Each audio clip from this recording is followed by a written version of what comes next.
Hey everybody, welcome to the PixelPlay Sidequests, the bonus content you have here on the PixelPlay podcast. My name is Adam, aka CS Radical, joined by Jin and Chris. We're This back. is weird. I don't know what this means.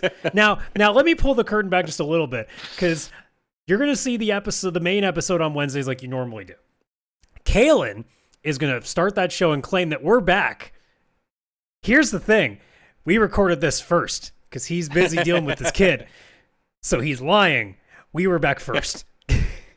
So whatever you hear on Wednesday is a total fabrication. It is a lie. The cake is more truth than what Kaylan will say on Wednesday. Whoa. That is some deep cut gamer stuff right there to start off with us being back. I like that. Right? I thought it was good. But speaking of good things in terms of gaming, well, obviously when you're gone for 2 months, you miss a few things. I know me personally, I'm going to be slowly padding out and going through all the stuff that I've played over the course of the last 2 months, slowly over the course of our podcast. Because otherwise, literally our entire next episode will just be me talking about like the 17 games that I've played over the course of that time. So, yeah. But I figure we might as well talk about the one that both of us have finished, which is Indiana Jones and the Great Circle. First off, the Game Awards. Fucking bringing out Harrison Ford for that. That shocked me. I couldn't believe it. Now, he was baked out of his mind, which made it funnier. He absolutely was. Like, sorry, like, oh, he's so sorry, old. No, Melina he's not Jurgens. old. You got Melinda on that one because he's like, I'm Harrison Ford. I don't give a fuck. And I'm sure she was like, I don't care either. This is still cool. Yeah. Oh, no, she did not care. She got up on stage, and Harrison Ford was there. Yeah. Heck yeah. Oh. So I said from the very beginning when we knew this game was coming that I had no real hopes for it. And that's not at, the fault of the developers specifically with machine games. It's not the fault of the Indiana Jones license. Actually, you know what? Yeah, it sort of is. The movies haven't been good for a long time. But like, it was mostly on the heels of Bethesda because in all honesty, I cannot tell you the last time a Bethesda game was like really, really good to me. It might be the two newest Wolfenstein games, not Youngblood, the two previous to that, like the New Order, and I'm forgetting what the I think it was the Old Order. I'm not sure. Yeah, I can't remember. But because I mean, like Doom is the weird one that everybody loves, and it just hasn't clicked with me. I can't explain it. I really can't. But like, I've just had a real struggle because the last time Bethesda games, especially open world games, have really worked well with me has been a long time. Like, we're talking New Vegas, and that wasn't even really Bethesda. That was Obsidian. So I went in this with low expectations. Chris, I don't know how you felt going into playing Great Circle. I was like the one person on the podcast where I'm like, no, it's going to be great. You guys shut up. Stop being worried. I was worried, but I'm like, but I'm going to remain hopeful because I need this. I need a good Indiana Jones. I need it. Because like you said, the movies stuff, it's just not been amazing for too long. And it's really funny because honestly, when it comes to this game, the one thing that stands out is the open world, which is shocking as someone who has been burnt out to shit on open world games. But this game does something that very few have ever gotten right, which is making you want to go and explore things because you never know what you're going to find. Especially if you haven't found the books that tell you where a lot of the items are. There is such a desire to want to go just to unexplored areas of the map and just see what you come across, whether or not you can do it. You know, whether it's a puzzle that you haven't quite gotten to, or you just randomly stumble across this ruin where a couple of these relics are. And it's one of those things where it really does the best out of your creativity to just let you run free, which so few open world games really do right anymore, because most of them are just checklists. And there is a bit of checklisting with this game, but what it at least allows you to do is go dick around. Like, if you just want to go, especially if you don't have any of the uniforms yet, to just try to go into a Nazi base and try to accomplish anything without getting caught, which usually just involves you throwing everything at people's faces until they eventually, fall to death.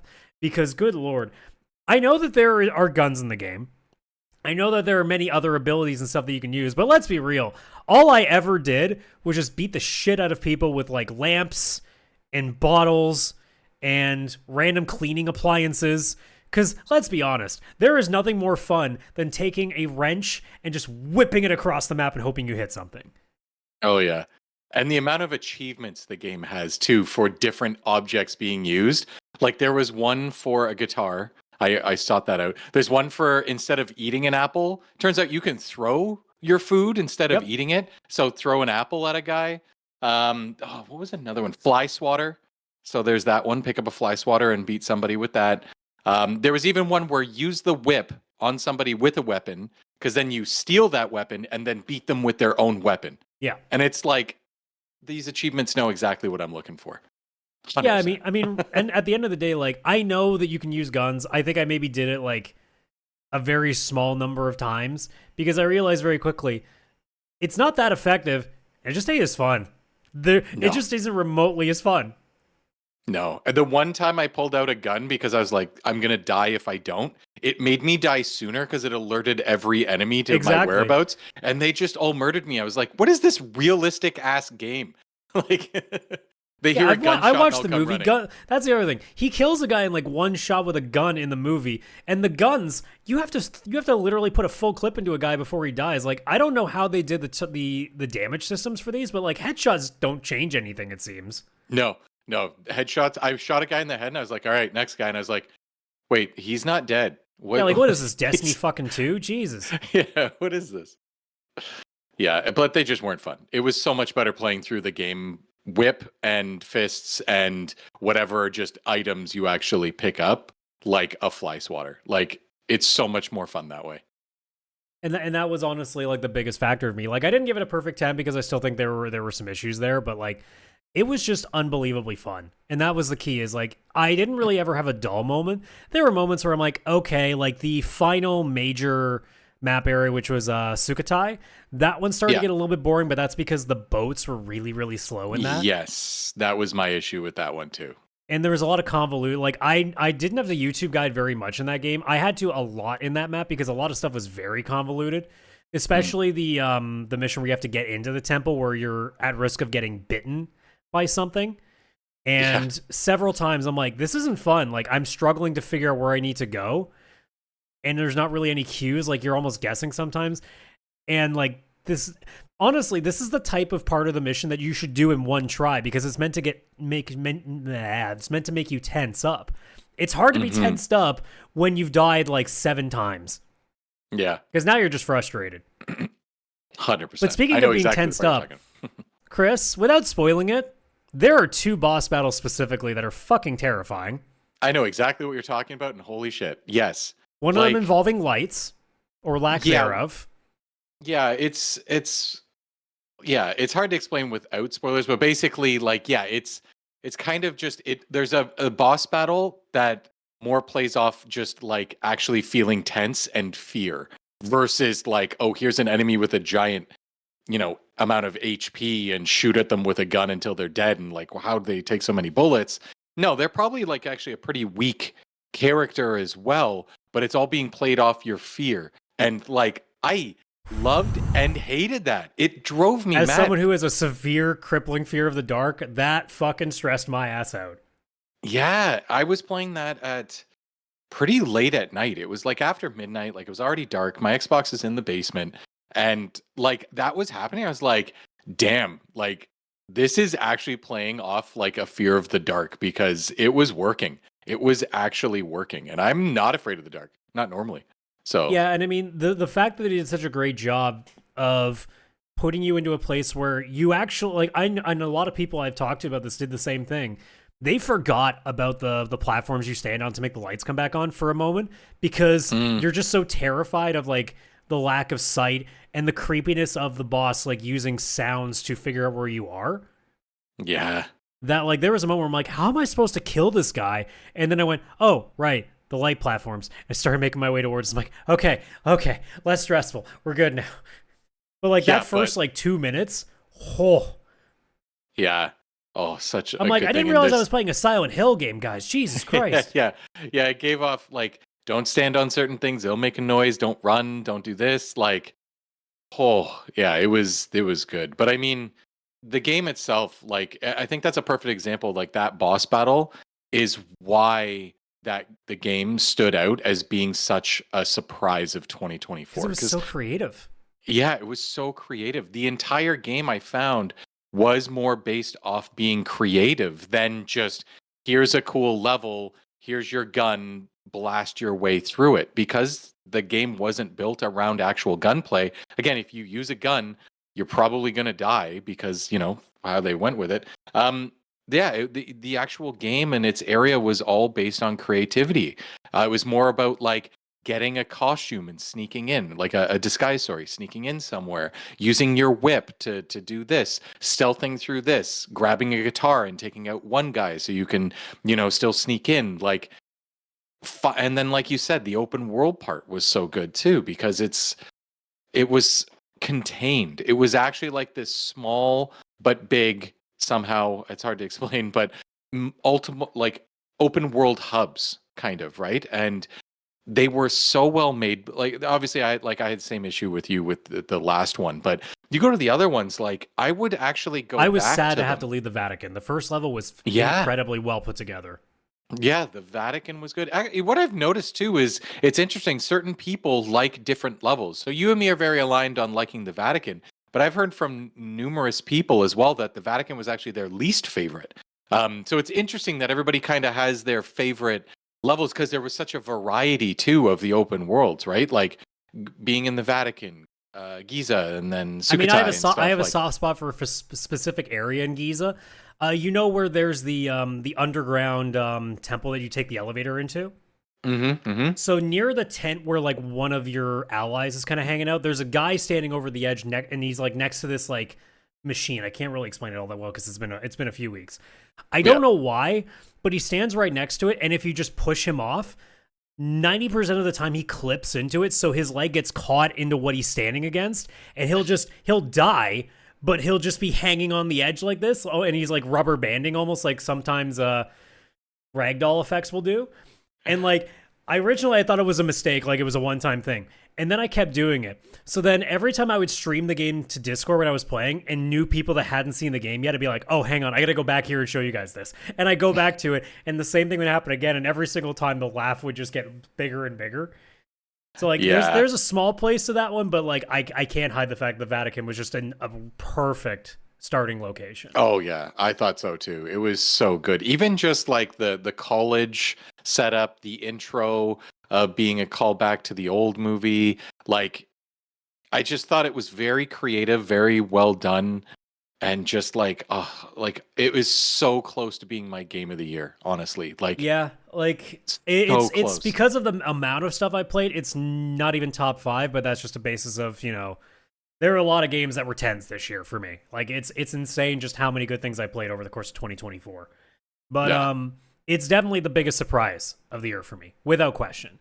And like a big part of what also helps it is nothing has really nailed its source material down as well as that game did. Because it really truly felt like an Indiana Jones game. It felt like an Indiana Jones movie that was playable. I think that's why most people were skeptical, because it's like, how do you translate Indiana Jones? You can't just give him guns and make it a first-person shooter. That would suck. You could make him third person like Lara Croft and Nathan Drake. But then again, now you're just going to be copying games that are based off of Indiana Jones. Like, it would feel too familiar.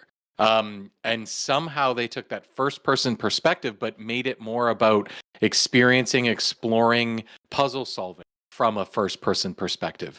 And it was so well done. It shocked me. Like I saw the first open world and I'm not going to lie, I had a brief moment of crap. Is this when the game goes down? Like I thought this was going to be a little more story driven. All of a sudden, now this is open area and you can collect stuff. I'm like, crap.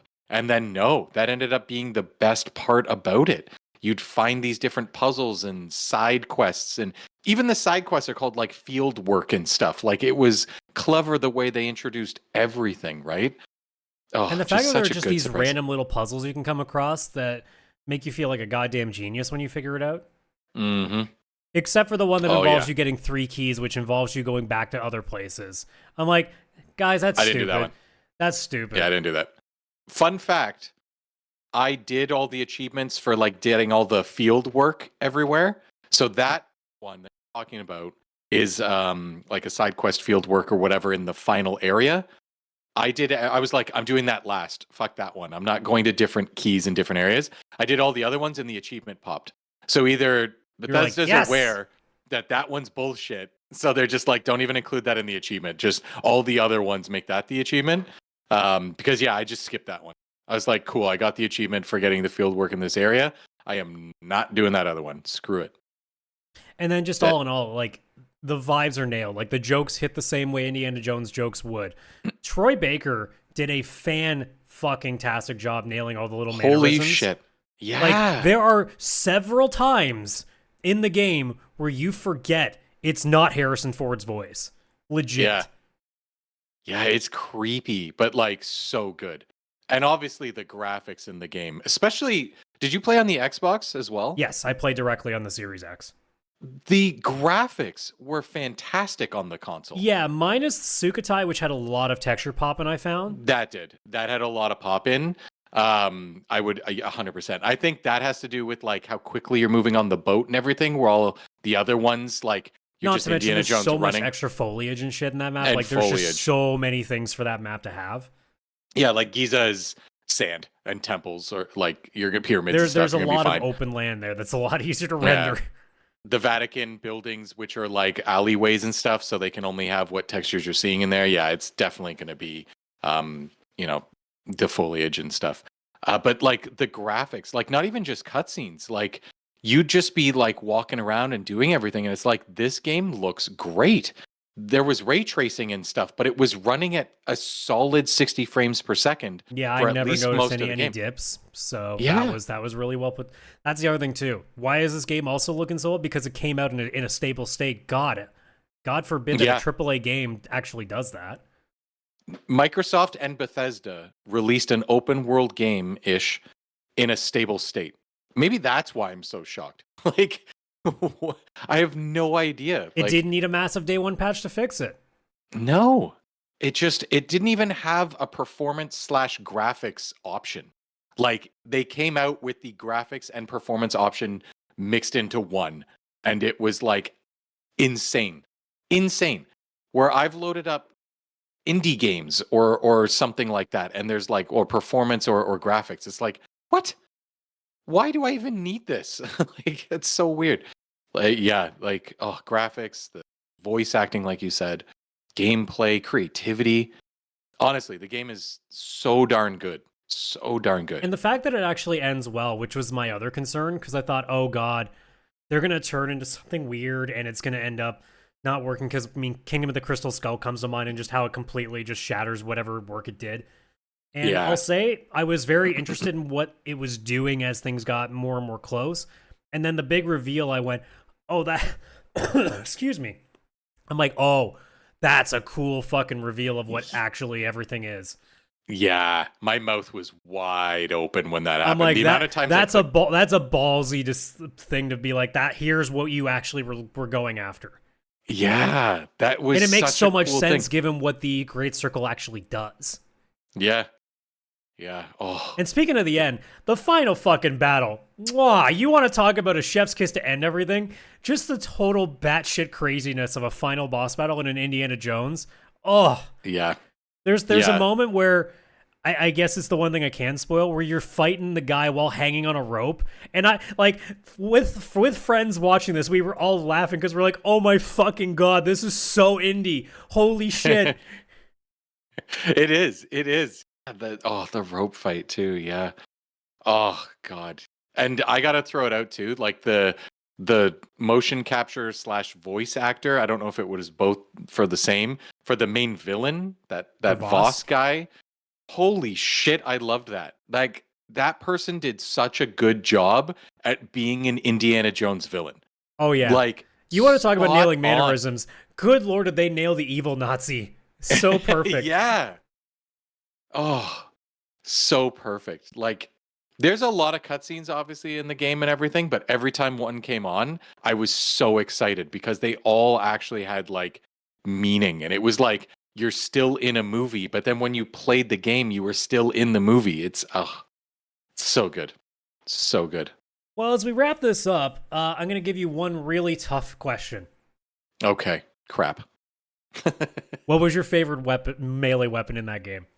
Oh, that is so difficult. Okay, you know what? I'm going to throw you off. And this is going to surprise you, the fist, just normal punching. And the reason is this game deserves the award for the best punch sound in any video game in history. Like, you know how in the 80s when you'd hear, or especially in Indiana Jones movies, It when almost you felt like punched there a bad should guy, be you like heard Batman level like thwap, like onomatopoeia, like being displayed on screen. Yeah, it like when you punched, you heard it like it was an 80s movie. That sound that's impossible to actually happen. But they did it, and then when I would beat the crap out of bad guys, it sounded so satisfying. So I would just like I would have to say just because of the sound, beating the crap out of people just with fists. If you're Like, what gonna are you make talking me about? pick I an got two object, weapons right here. yeah. Oh, and it's got the fists up, and it's like the way that it goes. Oh, I'm just yeah. So like, if I can pick fists, I'm going fists. Indiana Jones just being like, okay, let me introduce you to my two friends. Fuck around and find out. All right, what about you? I would say as a massive wrestling fan, I couldn't get past the fact of having my Jeff Jarrett simulator by just beating the shit out of people with a guitar, though. Yeah, that was And my that's number the thing. two. A lot of the weapons, there's something so visceral. Like, sure, yeah, there's pickaxes and stuff that are just, holy shit, how does the guy's head not come off? But like, oh yeah, there's just something about taking a full-on acoustic guitar and just going, whap! yeah, because like you do that to someone, they're not going to die.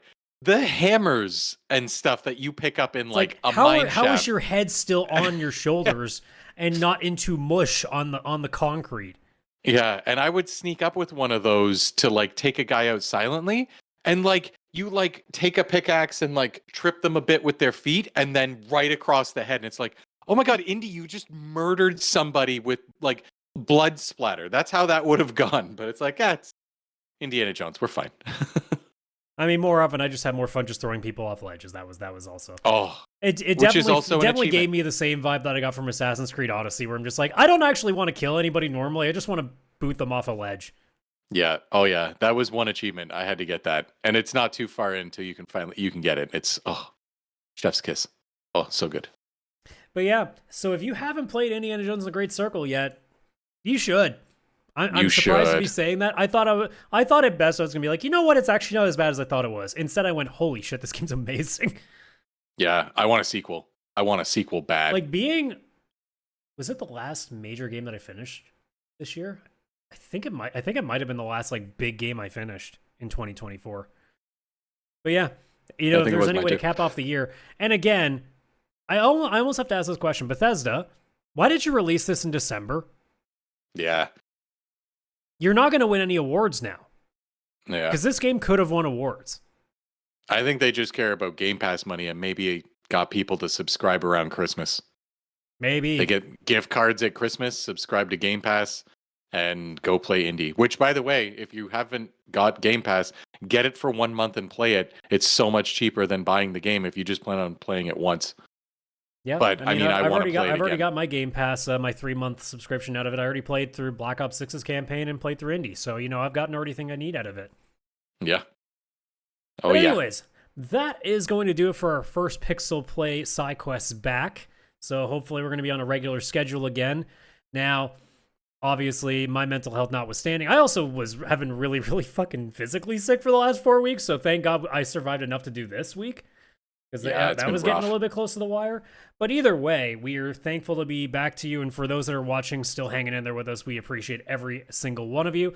So obviously, the usual here on YouTube, like and subscribe. Don't forget the link tree there at the bottom of your screen. Link to our socials, link to our Discord, which, come on, you guys should be hanging out in. It's popping in there. Get in there. It is. Anyway. It is popping. It's so good. Yeah. Shout out to all our Discord peeps. Alrighty, well, we will see you on the next video wherever you catch us here on YouTube. Thank you so much for watching. Take care. Bye-bye for now.